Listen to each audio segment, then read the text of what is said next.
దేవుడు ఏం చేశాడంటే వాళ్ళకి ఆరోగ్యం ఇచ్చాడు. ఆ రోజున ఆ కష్టకాలం. ఇప్పుడు దేవుడు సమృద్ధిగా తినే అవకాశం ఇచ్చాడు, కానీ ఏం చేయకూడదండి, ఇప్పుడు సమృద్ధిగా తినకూడదు. ఇప్పుడున్న పరిస్థితులను బట్టి ఎక్కువ తింటే వచ్చే బాధలు ఉన్నాయి. దేవునికి మహిమ కలుగును గాక.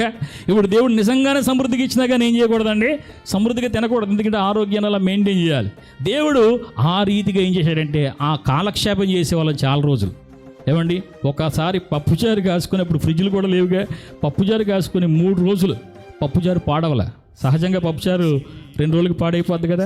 మా ఇంట్లో 3 రోజులు ఉన్నా కానీ పాడవకపోగా టేస్ట్ పెరిగిందనమాట. దేవునికి మహిమ కలుగును గాక.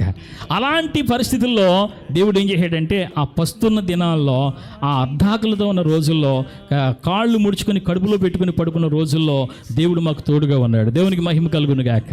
కానీ ఈరోజు దేవుడు తినడానికి ఏమి ఇచ్చాడంటే సమృద్ధినిచ్చాడు. దేవునికి మహిమ కలుగును గాక. ఏమండి, నాకు ఈ వాక్యం చదువుతుంటే మాకు అనుభవాలు గుర్తొచ్చినాయి అన్నమాట.